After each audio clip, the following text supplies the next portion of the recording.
Hey everybody, happy Friday, right? Normally we're Wednesday, but here we are Friday. Oh, over here, over there. Hey, whoa, hey. The beauty of live broadcasting. Hey, do me a favor, Jeff. Will you put the playground back there? Yeah, that'd be great. So, good morning, everybody. How are you? Ian, you look a little bleary eyed. Your voice sounds a little bleary. Were you up late last night having a few cold ones? No, actually. Thanks to Air Canada and United Airlines, my flight was 9.5 hours late. Don't you love that? It's awesome. But here we are, live in the studio. We're not in Fort McMurray today. We're live in the studio, and we are broadcasting all across Canada and into the United States. So welcome to all of you in New West Valley, Newfoundland, or maybe you're in Hay River in the Northwest Territories, or perhaps you're in Edmonton, or maybe you're down in BC, or maybe even in Ontario. We welcome you. And a big shout out to all of you in Florida and Vermont, New Hampshire, California, and Arizona. Thank you for illegally smuggling across the border and joining us. We appreciate that, right? We appreciate that. So what are we doing? We're talking about becoming a community builder. The individual who may have a title, may not have a title, but has an inherent capacity to take a bunch of different people from a bunch of different backgrounds with a bunch of different talents, experience, and interests and marshal them towards a common goal. They have the ability to act as a catalyst and a convener. They have the ability to tap into the collective intelligence of multiple stakeholder groups. They don't utilize an autocratic leadership approach, one person on a white horse, follow me. No, they don't do that at all. They marshal the human capital, getting the best of those around them. And their catalytic nature helps affect positive change, not just for their own benefit or the benefit of their family, but a benefit of the community and the generation to come. That's what this is about. This program is a part of the National Action Campaign, the Let Them Be Kids National Action Campaign. And the Campbell Seymour Community Foundation, Let Them Be Kids, and our organization, The Changing Point, all came together, donating their time to provide free training to anyone who had a heart to build a better community. Never again can somebody say there's no training available to our nonprofit. There's no training available to our community-based organization. Yes, there is. Just go to becomingacommunitybuilder.ca or .com, and there's training available for you. All right, what are we doing now? Well, we ignited the fire the first 3 weeks. Then we talked about being an agent of change, the ability to build trusting relationships, to act as a catalyst for positive change. Now, we introduce the next competency. But before I introduce the next competency, I have to give you some background. In everything that I've ever done in my life, I've been underqualified. I've had less capacity than necessary. I've never had the skills, abilities, the talent, the knowledge, the pedigree, the education for the position that I was put in. And that has been just my history. I've been well beyond my capacity, over and over and over and over again. And most of the time when we've entered into initiatives, we didn't know what to do or how to do it. We just knew that there was an issue or a challenge, and so we tried to take it on. It's like this National Action Campaign.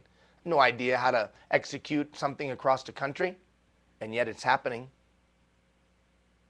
A while back, a long time ago, I was put in a position where I was responsible for 1,100 employees. I was in charge. I was the big boss. I was the suit. But the suit didn't fit. The suit did not fit, man. And I didn't have the capacity or the ability. And I remember the most dreadful part of it all was that everybody else knew. Everybody else knew the suit didn't fit and that I was beyond my capacity. And it was overwhelming. Maybe you felt that way in some shape or another, that there's not enough time, energy, or effort to get done everything that you want to get done, or your organization wants to get done, or your business, or your community. Not enough time, energy, or effort to get done everything you want to get done. I felt that way. So much so that there was many a night in a fetal position and crying. Why don't they just fire me? Why don't they just put everyone else and myself out of their misery? I don't have what it takes.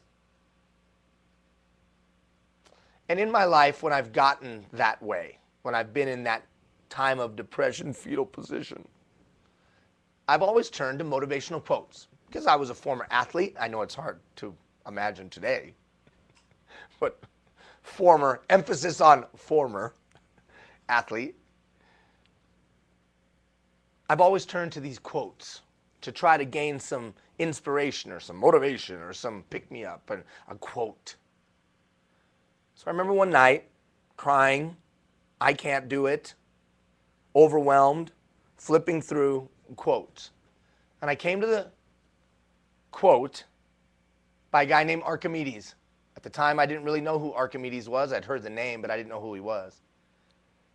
And this guy, Archimedes, said, "Give me a place to stand, and I will move the world." Wow. Give me a place to stand, and I will move the world. What a statement of the power of the human potential. What a statement of one person can do, and I can make it, one person. Woo! Give me a place to stand, and I will move the world, he said. Well, it lifted my spirits a little bit. And I was intrigued. Who is this Archimedes? And I think I was saying Archimedes. Who is this Archimedes? Later, I was corrected by a mathematician who said, buddy, his name's Archimedes. Who is this guy? So, back then, you didn't go to the University of Google. You went to the University of Encyclopedia Britannica. How many of you remember that day? Remember those days? Encyclopedia Britannica. So I went to the Encyclopedia Britannica, and what did I find? Archimedes, better known as Archimedes. And I began to read. You see, Archimedes was an inventor, a mathematician, a philosopher. He was one of the fathers of geometry. He invented the compound pulley.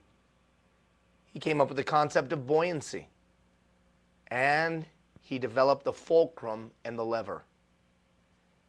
And as I read on, that quote was there, within the context that it was used.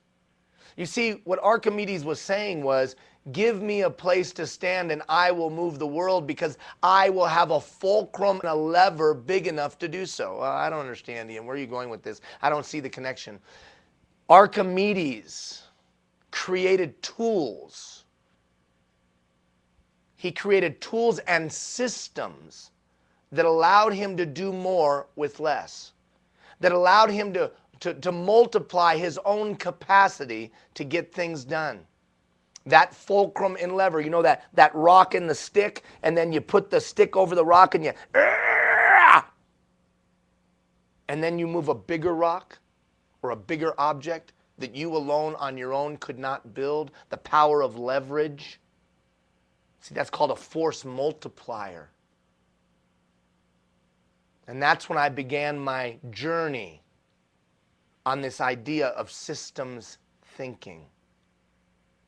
You see, there's not enough time, energy, or effort at your disposal to get done everything you need to get done in today's society.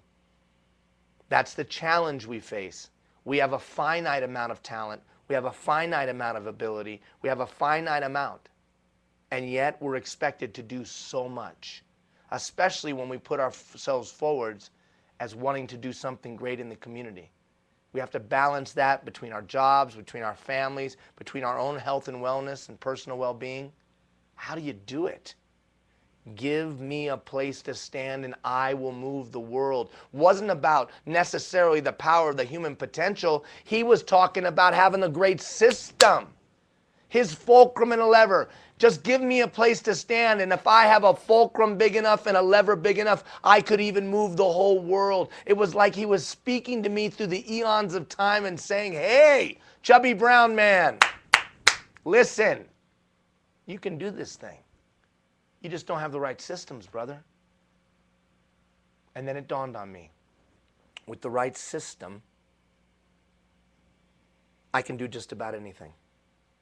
So it wasn't a matter of enough talent. It wasn't a matter of enough ability. It wasn't that somebody sprinkled pixie dust on my head and all of a sudden I was a great leader. I just needed great systems, systems to manage the use of my time, systems for delegation, systems for coming up with great ideas, systems for communication or motivating another human being into action. Or how about this? A system for recruiting and retaining volunteers, a system for fund development, and so on and so on and so on.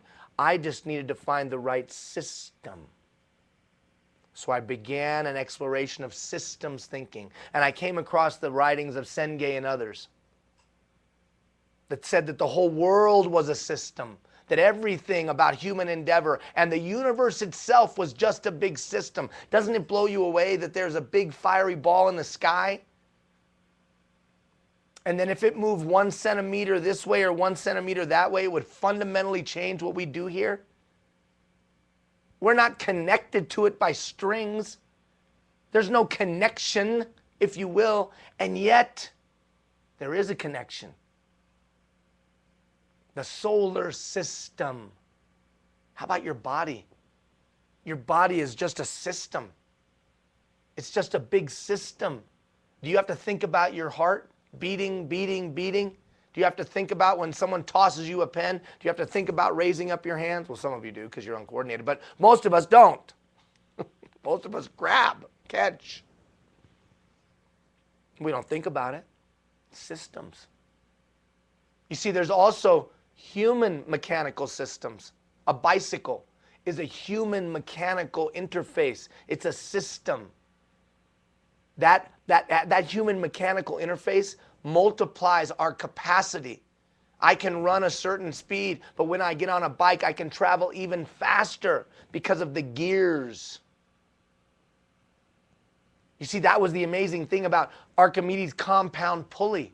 A series of pulleys and ropes allowed him to do the work of 10 men. Do the work of 10 men. Are there systems that we can adopt that would allow us to do the work of 10 men?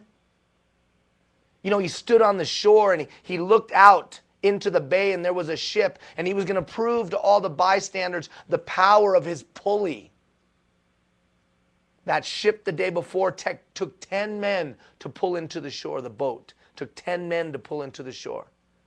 And all by himself, Archimedes pulled it in with that compound pulley. They thought he was a god. And it further solidified in me that I didn't need to have a talent. I didn't need to have certain ability. I didn't need to have pixie dust sprinkled on my head. I just needed to have the systems that the time required. Systems. Tragically, there's also social systems. They sound something like this. Oh, I'm so happy to be having this baby. My mom had me when she was 15. Her mom had her when she was 15. And here I am, 15, having this baby. Isn't it funny how that system works? I don't know, we're just doctors.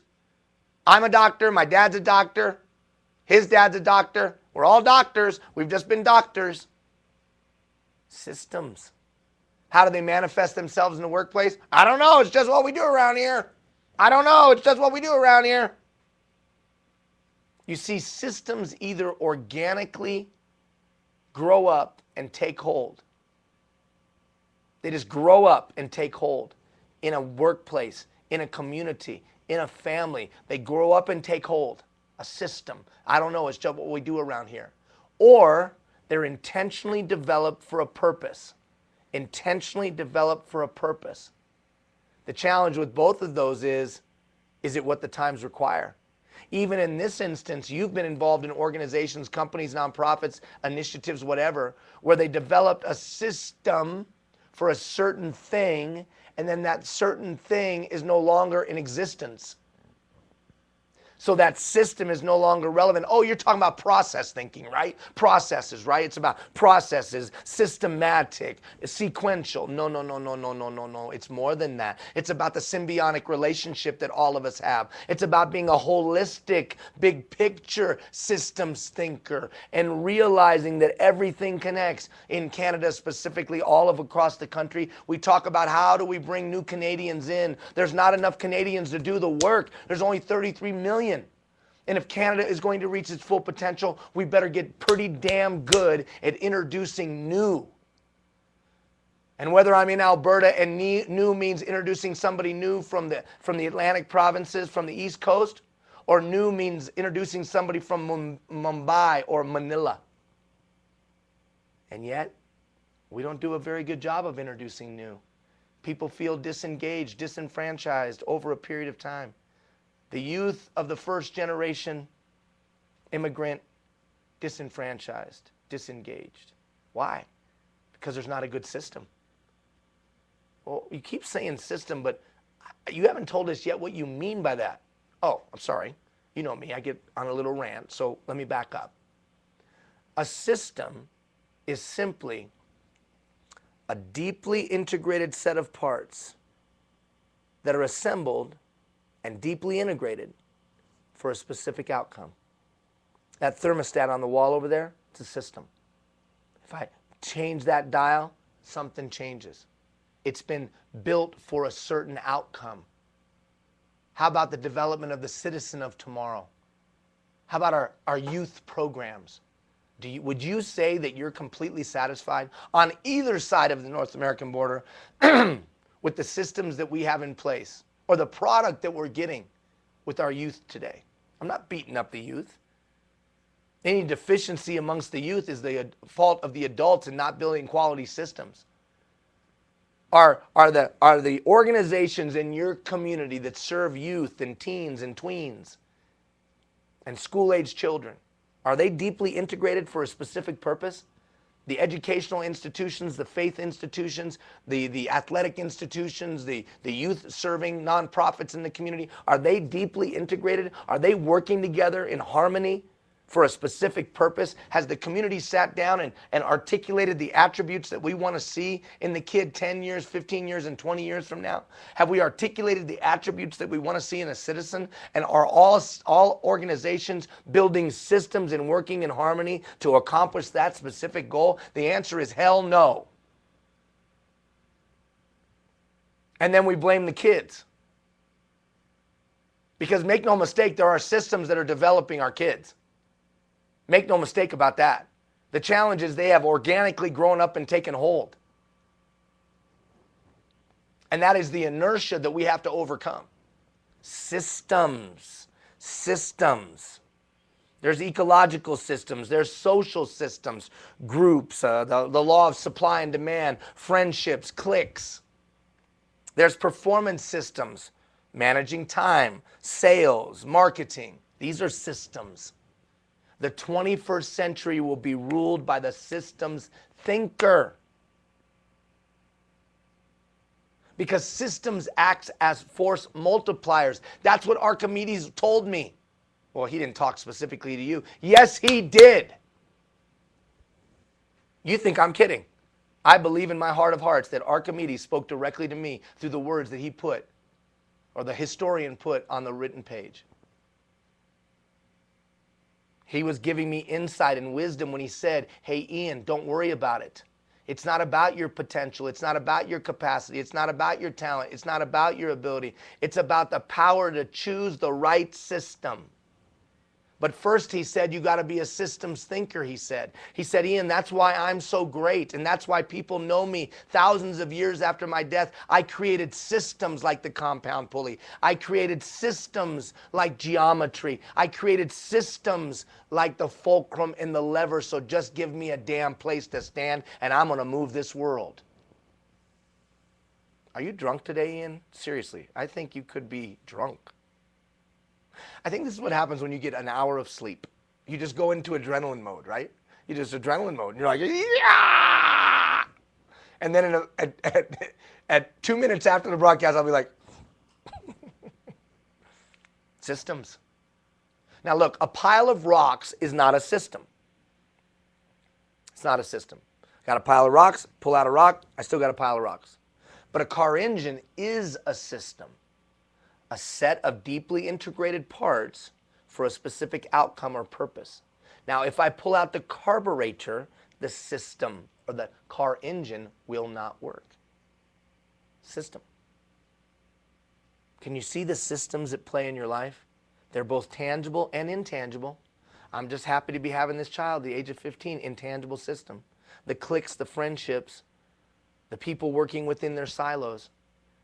Well, what if I was a systems thinker in my community? You see, the challenge is oftentimes we approach community problems by attacking a sliver of the system, as Senge reminded us, instead of attacking the holistic, from soup to nuts, from beginning to end. That's how we got to solve problems today. Look what Capra said. Capra said that systems thinking involves shifting attention from parts to whole, from things to relationships, from structures to processes, from hierarchy to network, from rationale, what's realistic, to the intuitive, from analysis, what the hell happened, to creation. Let me build these parts, putting them together for a specific outcome. Systems. Are you a systems thinker? So the next competency that we're going to emphasize over the next 3 weeks is proactive, holistic, systems thinking approach to getting things done. Now, let me be clear. Over the next 3 weeks, I'm going to give you more systems than you could possibly assimilate in a 3-week period. We're going to give you multiple systems on a lot of different subjects. And then I want you to pick out the ones that would be most relevant to you, that would make the greatest impact for you. If you're more management-based leadership, you have employees, then you might grab delegation or time or motivation. If you're more community-based, you're participating in this program because you're a board member, then you might jump on volunteer recruitment and retention or fund development, fundraising. Or you might jump on communication. We're going to give you all of that by posting videos in the portal, in this portal, for you to be able to access and learn. I don't know your specific situation. Okay, quickly, let's take the self-survey like we always do, okay? Let's take the self-survey and you rate yourself so you can focus your learning. 1, I am totally not like that. Totally not like that, Ian. Or 10, I am totally like that, Ian.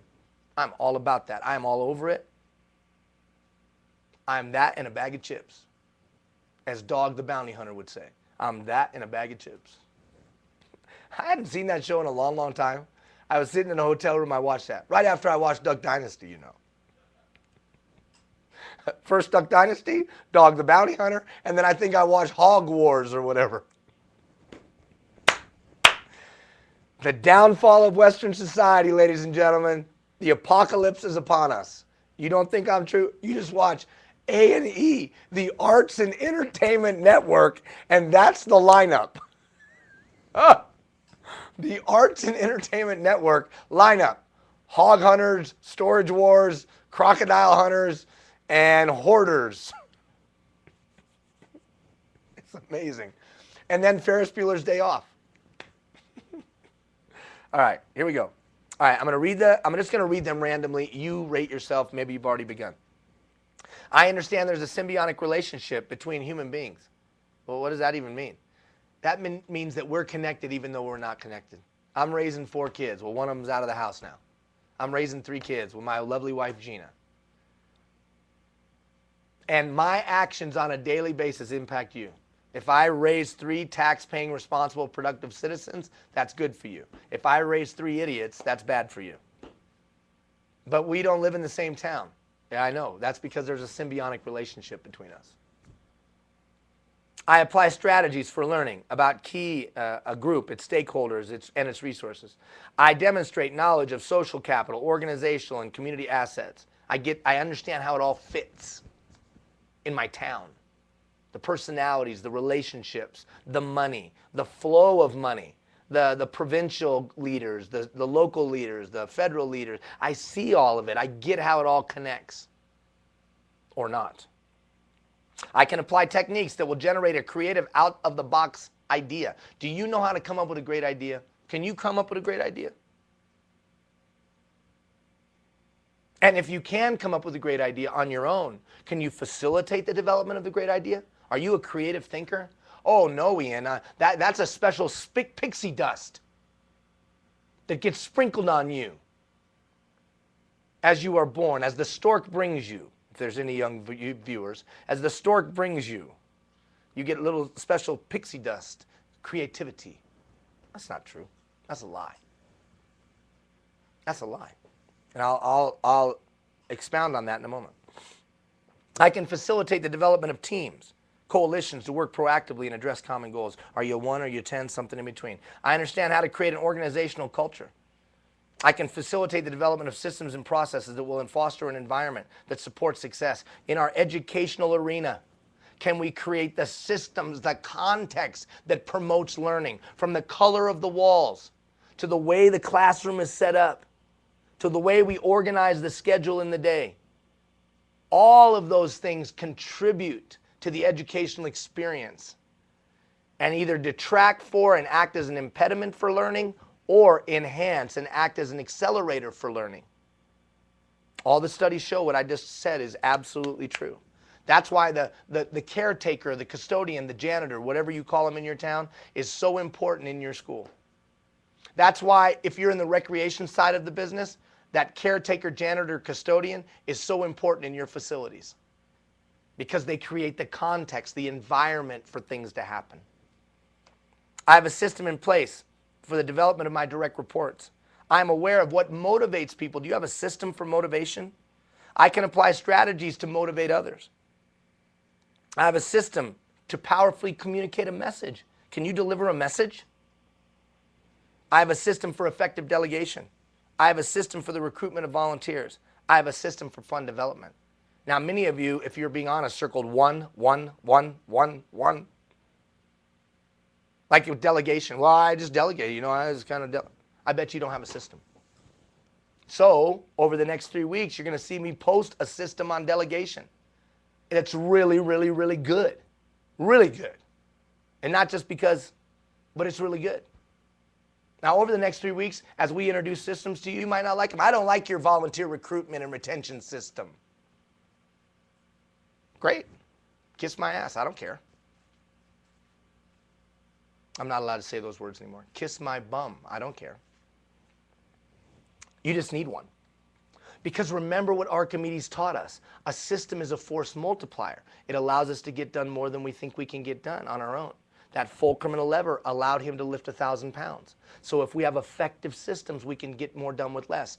160 projects across Canada and beyond, and about 5 people on the national level. Volunteers. How is that humanly possible?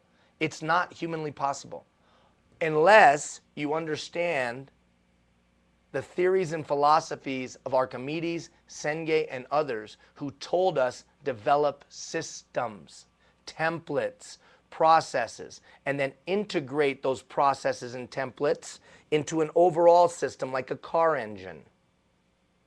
And then just keep it fine-tuned and make sure it's relevant to the day, and you'll drive 200 miles an hour or 260 kilometers an hour, whatever the conversion is. Systems. If any of the parts or activities in the system are weakened or misaligned, the system will fail. If you're not completely satisfied with what's going on in your home today, you probably got bad systems. I still don't see how an intangible can be a system. Oh, they organically grow up and take hold. Your kids get in a routine, and that routine either spirals them down or spirals them upward. You and I get in routines. Remember, 80% of my behavior is unconscious. So if I can establish the proper system for what the time requires, I'm going to be more successful because it'll become a part of the 80% of my unconscious behavior. and I'll just deploy systems. And I'll be more efficient, and I'll be more effective, and I'll create a greater impact. I'll be less stressed out because I'm a holistic big picture thinker. And that's how we need to attack our industry. That's how we need to attack our industries. That's how we need to attack our social systems. That's how we need to attack everything. And it's funny, people are starting to talk about, oh, we've got to have a one-stop shop delivery of social services. We've got to integrate, step out of our silos. We've got to do that now. Come on, everybody. That's called systems thinking, Archimedes. Hello. That's Archimedes. I was actually at, and there's somebody watching right now was there with me. I was actually at a conference where we talked about working together. The whole conference. Let us work together. Let us show you the value of working together. I was supposed to speak on the value of working together. You know what my opening line was? This is a joke. I, in no uncertain terms, said this is a joke that we're having to teach everybody the value of working together. Because we're not holistic big picture thinkers. If we were holistic big picture thinkers, it'd be self-evident. Oh, this connects with this, connects with that, connects with this, connects with that. And this homeless person accesses 7 different services. Wouldn't it be more efficient and more effective if somehow they were all integrated into one continuum of care? Continuum of care, you know what that's called? A system. See, if I can get you to be a better systems thinker, you'll take care of the problems of your organization. You'll take care of the problems of your town. You'll take care of the problems of our society. I can't take care of the problems of our society. I'm dumb as a rock. I'm dumb as a rock. But you have operational and vocational knowledge. You are close to the issues. And they say that let the people closest to the problem solve the problem. So if we can get you to be a little bit more of a systems thinker and see how it all fits and how it all connects, you have the operational and vocational insight to go and create a better system. And here's the funny thing, when we create better systems, we have exponential impact. Right, Jeff? Exponential impact. So if I become a better delegator, I don't pick up an hour, I pick up 6 hours. If I'm better at maximizing the utilization of my time, I don't pick up an hour, I pick up 10 hours. If I become more creative and can come up with a good idea more times than not, exponential impact. And the ripples and the ripples and the ripples and the ripples. And we do more with less time, do more with less energy, do more with less money, do more with less resources. We do more with less. Ian, this was a half-hour setup. Yeah. Well, first of all, that's the beauty of having 3 weeks to talk about it. And second of all, I got to get you to stop thinking in a certain way and transition your thinking to another way. Now, be clear, systems thinking inherently is systematic or sequential, but it's more than that. Holistic, big picture systems thinking is what it is. Holistic, big picture systems thinking. So over the next 3 weeks, as we journey together, we're going to take and unpack the concept of systems thinking. And it's applicable if you're in the town of 200 in rural Newfoundland, and it's applicable for all of you that are joining us in Orlando, Florida. It's applicable to all of you that are joining us in the East Vancouver, BC, and it's applicable to all of you that are joining us in Tucson, Arizona. Archimedes was right. Systems thinking is what's called for in his time, and it's what's called for in our day today. So let's jump into the first system. Before we do that.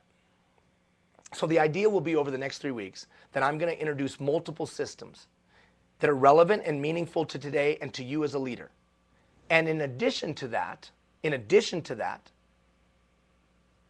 I'm going to give you well beyond what you can take in. Systems on innovative and creative thinking, systems on maximizing utilization of your time, systems on delegation, systems on motivation, systems on how to recruit and retain volunteers, how to raise money, how to effectively communicate a message. So there'll be some 10 systems that we'll provide for you. But that will be more than you can assimilate in a 3-week period. You can't possibly assimilate it in a 3-week period. So don't even try. Don't even try. Just take your time and pick out what's most relevant to you. In today's day and age, there's not enough time, energy, or effort at your disposal to get done everything you want to get done. So what's the answer? The answer is systems. With the power of choice, my capacity to choose, and the right system, I can do just about anything. And as I said to you a moment ago, always beyond my capacity, always beyond my ability, always beyond what I thought I was capable of and what others thought I was capable of. And in each and every instance, we've won the day. Because I'm brilliant? No, I'm dumb as a rock. But because we understood what the times require and the systems that need to be applied. All right, let's talk about the first system that we're going to use as an example. A great idea. Can you come up with a great idea? How do you develop a great idea? Do you do this? Is this how you come up with a great idea? That's probably not the best visual with me sitting in this chair. That was not the best visual of me sitting in this chair. Is that how you come up with a great idea? You just think harder? Let me just think harder. I'm going to think harder. Sitting in your office, think harder. Or do you gather a bunch of people together? You gather a bunch of people together and you're going to brainstorm. All right, everybody, let's brainstorm. Here we go. Brainstorming now. Okay, I'm going to put up some white pieces of paper on the wall here. They got sticky things. And I got this pen. And you're going to throw out some ideas and we're going to put them on the wall up here. And then when we're done with that, we're going to pick out the best of them. And we're going to organize them. And that's going to be really cool. And we're going to come up with a great idea. And yet, there's no innovation. There's no creativity. Usually all we do is take the numbers and rearrange them thinking we're going to get a different answer. And we don't get a better answer. We don't even get a different answer. We get the same damn answer over and over and over and over. And our kids pay the price, and our seniors pay the price, and our downtrodden pay the price, and our hurting pay the price, and our beaten and our battered pay the price. Because you and I can't come up with a damn good idea. Why? Not because we're bad people. We're not bad people. You're not bad, I'm not bad, we're not bad people. We want the betterment of our fellow man. But we don't understand, like I didn't understand, how to come up with a good idea. I was sitting in a meeting one day. I was around that big boardroom table. And everybody was, all the executives were trying to impress. And everybody was throwing out brilliant ideas. And I could never throw out a good idea. Somebody would throw out a good idea and we'd all look down and go, wow, that was a great idea. And in my mind I'd be like, ooh, I can never come up with a great idea. And so I said to myself, there's got to be a better way. It can't just be that you were born creative, that somebody sprinkled pixie dust on your head. Oh, I'm not saying that you might not have a propensity or a disposition that would lead you to more creative thinking. I'm not saying that. But I can't believe that you're just born creative. I said to myself, I got to believe you can learn how to be creative. So I started researching. And I came across the research of a guy named Dr. Ludwig at the University of Texas. And Dr. Ludwig said this. He said, you're right, Ian, even though he wasn't talking to me.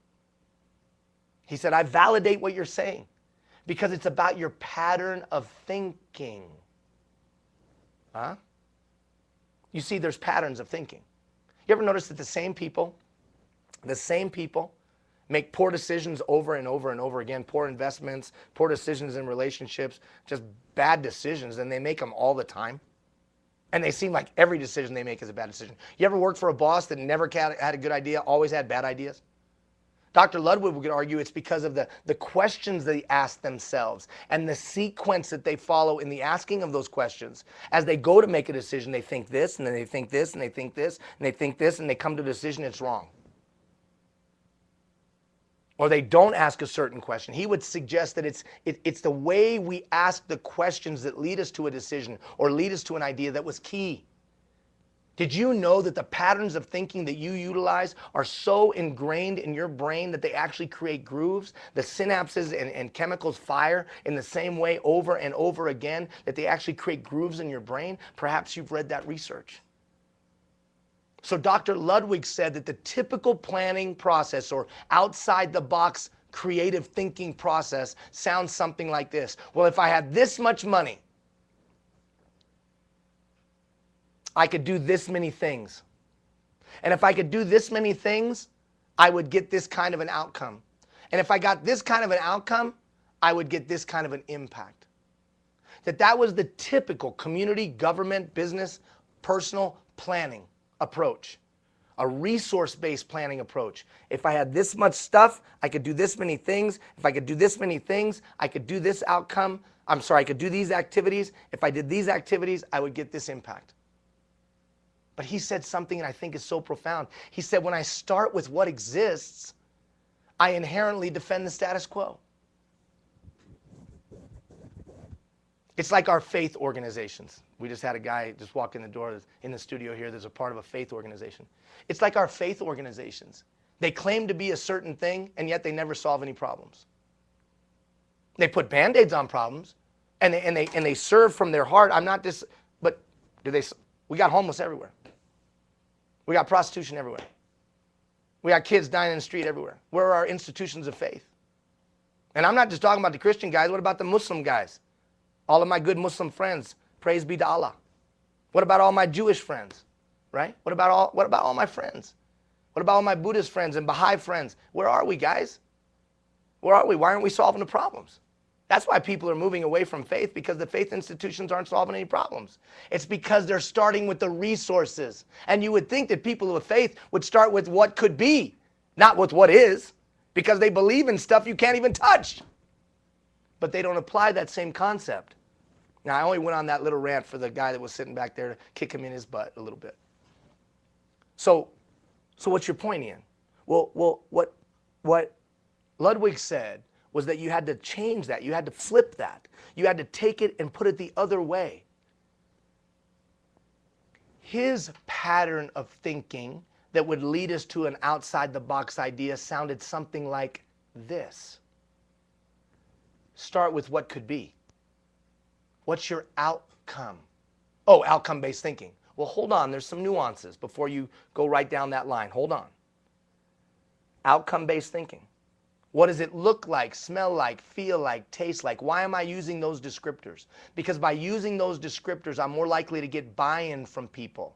The greater the clarity of the vision, the more likely it is for people to give their time, talent, and treasure and allegiance. We'll talk about that when we talk about recruiting volunteers and raising money. So the outcome, what do I want it to be? My hand's not even in the shot. My hand's outside the shot. What do I want it to be? What do I want it to be? Second, where are we at today? So as I'm planning or I'm thinking, the first thing I have to add to get to a creative idea, I got to first say to myself, where do I want it to be? What's the outcome? Secondly, where are we at today? Now, next to that, write this: courageous conversation. We must have some courageous conversations. Now, what's a courageous conversation? A conversation where we don't have the conversation about the problem to seek whose fault it was. I don't have time to sit down and talk about whose fault it is unless it's within the context of ensuring that it doesn't repeat. But just to focus blame for focusing of blame's sake is not the way to go. It doesn't serve us well. So a courageous conversation is, let's just talk about the problem, and let's talk about how we got here, and let's talk about how we can fix it. So we don't place blame. We don't look to seek blame. We talk about only what matters, and we only refer to the past in the context of fixing the current and projecting a better solution for the future. What do I want it to be? Where are we at today? And then listen to this one. This is the nuance. And what attitudes would have to be shifted to get me from where I'm at to what I could potentially become, or get our organization from where we're at, or to overcome that financial challenge? What attitudes? Well, attitudes? Our problem is money, Ian. We don't have enough money. Look, if the right 7 people in your town, or the right 7 people in your region, if the right 7 people smiled more favorably or shifted their attitude towards what you want to do, would you have enough resources? And the answer is yes. You know it. So is it about resources or is it about attitudes? Resources or attitudes? I would say it's about attitudes. How about this? You ever try to implement a great idea? And as you implemented the good idea, you had attitudinal barriers that you dealt with? You might have the greatest idea in the history of mankind, But if you are facing attitudinal barriers, you will get jammed up every single time. Every single time.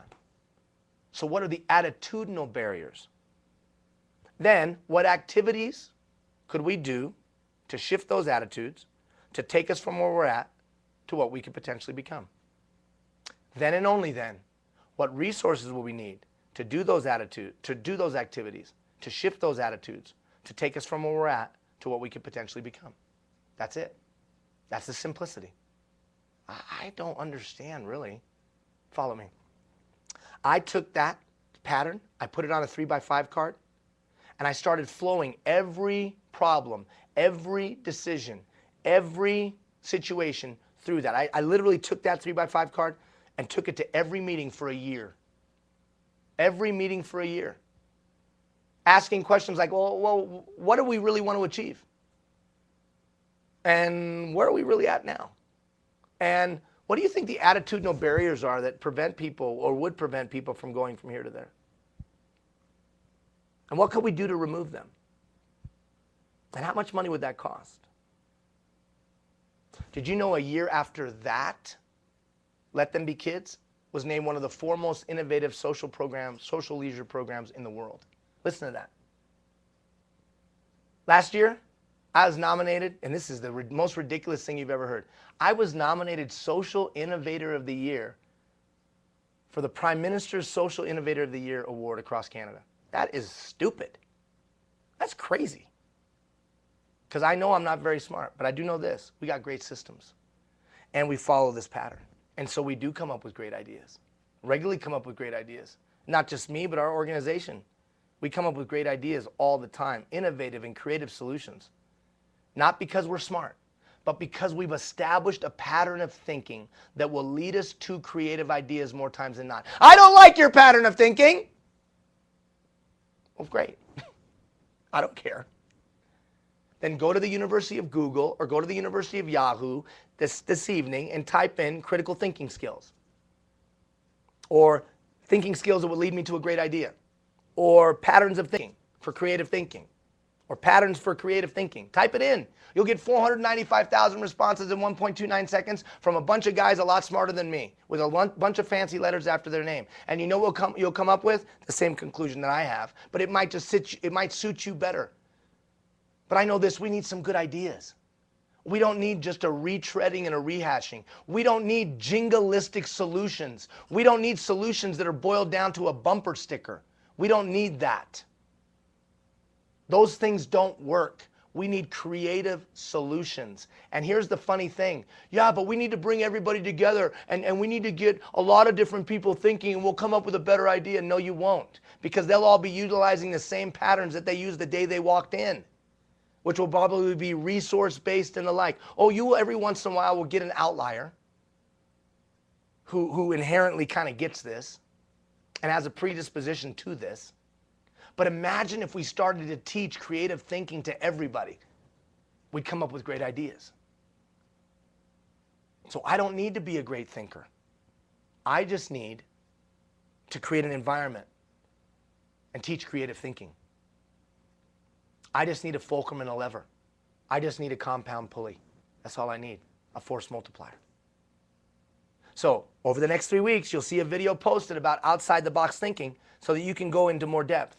Now, in the balance of our time, I got to get really, really serious. You say, Ian, you've been really, really serious all day. Here's the deal. I think the number one system that you can have in your toolkit is a system to maximize the utilization of your time. Well, you mean time management, right? Oh, no, I don't mean time management. I don't mean time management in any way, shape, or form. I'm not talking about to-do lists and day timers. I'm not talking about that. I'm talking about, do you have a system to take the perishable commodity called time and invest it properly so that you invest an hour and get 5, invest an hour and get 10? Can you maximize the utilization of your time? Next week, we're going to spend a whole week talking about this subject. I'm going to send you on Monday morning a half-hour video, and I'll give you 2 days to watch it, 15 minutes each day. And then Wednesday, Thursday, and Friday, I'm going to send you more videos. And then on Friday of next week, I'm going to give you an exercise where we're going to figure out where your time goes. You're going to get great at this. You can't be a great dad in today's day and age if you don't know how to maximize the utilization of your time. You can't be a great boss, a great volunteer. You can't have good mental health. What do you mean? Well, because something's going to suffer, right? Something's going to suffer because it's a perishable commodity. And most of us have never been effectively trained on how to maximize the utilization of our time, which is different than time management. Now, what I'm going to do in the balance of our time is I'm going to set that up, the balance of our time. I'm going to set that up through analogy. You see, I would suggest to you in life there's a great banker. A great banker. And that great banker comes to your door one day. Knocks on your door. And you open it up. And he says, "Hey, I am the great banker." And you're like, "Are there cameras here? Who are you? Get off my stoop, my porch." No, no, no. No violence is necessary, the banker says. "I've come here to give you a gift." It's kind of like, I'm with the government. I'm here to help you. No, I'm the great banker. And the great banker looks you in the eye and says, "You know what? I'm going to give you $86,000 today." Oh, this has got to be a reality show, right? What's going on? No, I'm going to give you $86,000 today. $86,000 today. But there'll be two stipulations to that money. Stipulation number one, I'll give you that money at the beginning of the day. Stipulation number two, at the end of the day, I'm coming back. Just before the clock strikes midnight, I'm coming back. And anything that you have left in your bank account, I'm going to debit. So at the beginning of the day, I'll credit you $86,000. And at the end of the day, just before the clock strikes 12, anything left in a positive balance, I will debit from your account. Well, what can I do with that money? And the great banker says, "I don't care what you do with the money. You can use it for yourself. You can spend it on your wife. You can move it to another account. You can give it to charity. I don't care what you do with the money. You're free to do whatever you want with the money," the great banker says. "Just know this and be on notice. I'm coming back at the end of the day, and anything left in the positive balance, I will take away."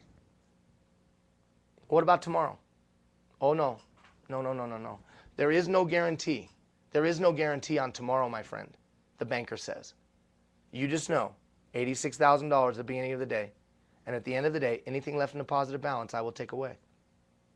And the great banker walks away, gets in the limo, and drives. Oh, $86,000. Amazing. What would you do with that money? What would you do with it? Well, let me make it easy for you. This is kind of like Dora the Explorer.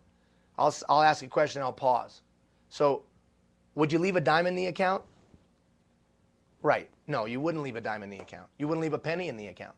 Even if you just gave it to charity, moved it to another account, moved it around, you wouldn't leave a dime in the account. Well, you check this if you don't check anything else I say. Jeff right there, James right there, me, guess what we get? $86,000 every day. You get $86,000 every day. What do you mean? 86,400 seconds in a day. The great banker gives you a gift. 86,400 seconds in a day. They're given to you as a gift to spend however you will. That's the one thing that winners and losers have in common. It's time, 60 minutes to an hour. 24 hours in a day and 168 hours in a week. The question is, what do we do with it? What do we choose to do with our time? In the decisions that we make, the choices of our time determine our destiny. But there's a couple of things we need to know about time. Before I can unpack it and give you the system, there's a couple of things you need to know. The first thing you need to know, it's a perishable commodity. Some people wake up and they say to themselves, "What happened to my life?" When they came out of the gate, they say to themselves, "I'm gonna someday I'll." And that turns into "one day I'll." And then there's that horrific moment in time when they say this, "I'll never." Time. They had time. They had it. But they forgot it was a perishable commodity. You see, that's the thing about tonight at 11:59:59. Any of the 86,400 seconds that you haven't used wisely, $86,000 today that you haven't used wisely is gone forever. You don't get it back. Yesterday is a canceled check. Tomorrow's a promissory note. Today's the only cash you got. And in the decisions to invest that time is the future of our kids, is the betterment of our society, is the betterment of your family and your own personal life. So don't whine and complain that the world will not bend to your will. What are you doing with your time? But I'm overwhelmed. Are you overwhelmed or you just not have a good system? Oh, this is harsh talk, but it's out of love. Then we've got to understand Pareto's principle. See, Pareto, always you with the mathematicians, Ian. Pareto was a philosopher and a mathematician as well. And you know what Pareto said? Pareto said that there was some activities that give you greater return for time invested than others. He called them high leverage activities. He said that 80% of stuff gets done out of 20% of the activity. Whoa. Kind of like Archimedes. Fulcrum in a lever, compound pulley. Yeah. 20% of the activity translates to 80% of the results. So wouldn't it be in my best interest, your best interest, to identify those proactively? To make sure that those get in our schedule proactively, to make sure we're doing those on a regular basis proactively, because they move us closer to our goals. Now, he also said that there was something else. There was certain activities that actually suck time, like email. Have you ever started your day and responded to every email, and by the time you got to end of your day, you said, I worked my butt off, but I got nothing done, because you're urgency addicted. Pareto was right. There are certain activities, we're going to call them high return on investment activities. Return on investment activities, high return on investment activities, and low return on investment activities. And that it's in our best interest to identify the roles that we play in our lives, to identify the goals that we play in our lives, and to identify the high return and low return on investment activities, so that we can proactively time block those activities in to move us closer to our goals faster, more effectively, and more efficiently.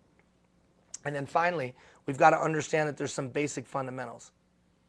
There's some basic fundamentals, like the tool we use for managing our time, like the planning, the way we plan how we're going to invest our time, that there are some fundamentals to that. So starting on Monday morning, we're going to take this analogy of $86,000 and we're going to start to play it out. That the $86,000 you get every day, and the difference between time management, to-do lists and things like that, calendar, and maximizing utilization of your time is having a goal, a desired outcome for your life, identifying the roles that you play, identifying goals within those roles, identifying the high leverage activities, and then planning your work and working your plan with an effective tool to ensure that your daily activities are in alignment with your long-term goals. More times than not, more weeks than not, more days than not, more hours than not. If you do that, you'll maximize the utilization of your time, and it'll be a force multiplier for you. All right, we're coming close to the end of our time. Know this, that over the next 3 weeks, I will give you more information than you can possibly assimilate in a 3-week period. That's by design.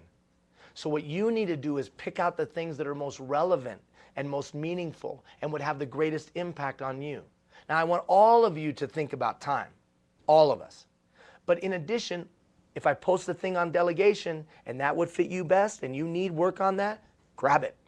Motivation, a system for motivating another human being into action, grab it. Effective communication, grab it. Volunteer recruitment and retention, grab it. Fund development or fundraising, grab it. Powerful communication, grab it. So there's going to be more information than you can possibly assimilate. So you got to grab those specific pieces that would be most relevant to you personally. Now, 2 final things. 1, on Monday morning when you get that email with that half-hour training that you're going to split up over 2 days, I'm also going to ask you to make your commitment. What? Oh yeah, it's time to make your commitment. Remember, this is free. All of you, the thousands that are participating, this is free. 15 weeks of comprehensive training for free that people literally pay 6 figures. Organizations and communities pay 6 figures for free for you. And remember, the only thing I asked you in return is that you would make a commitment of what you were going to do. Well, Tuesday morning or Monday morning is that commitment time. Pastor would know it as a come to Jesus talk. It's time for a come to Jesus talk. What do you mean by that? I don't mean to be disrespectful to anybody's faith. I'm just saying, now's where we call the question. What are you going to commit to? So on Monday morning, when you get that email about time, you're also going to see a link. It's going to say, make your commitment. And you're going to click that, and you're going to make your commitment. You're going to tell me what you're going to get better at over the next 9 weeks, the balance of our time. Is it going to be in your house? Is it going to be in your community? Is it going to be in your workplace? Is it going to be with your kid? Is it going to be with your spouse? If you always do what you've always done, you're always going to get what you always got. Something's got to change. And if you want to make the world a better place, the change begins with me and with you personally. If after the first 7 to 8 days you don't send me your commitment, I'm going to send you an email and ask for your commitment. Commitment. And then finally, thank you for participating in the program. Thank you for caring enough about your community to get yourself equipped. The world is destroyed by good-hearted, well-meaning people. Well, what? Yeah, good-hearted, well-meaning people screw up the world every day because they're not equipped. They're not equipped. So things don't get better. And when things don't get better, John Q. Public, who's standing on the sideline, gives up hope. And how many of you agree with me? We got a lack of hope. And a lack of hope comes from a lack of good systems. Because if we had the right system, we'd be solving problems. And if we solve problems, then people would gain hope. So I'm thanking you for taking time from your job, taking time from your kids and your family, and taking times for your life to get better equipped. Have a great weekend. We'll talk to you on Monday. Time, all week, and making your commitment. Take care, everybody.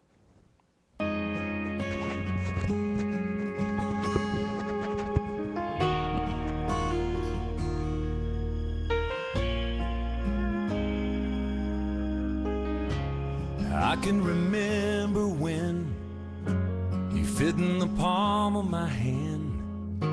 You felt so good in it, no bigger than a minute.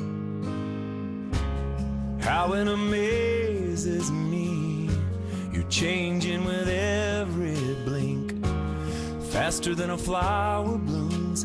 They grow up all too soon. So let them be little, 'cause they're only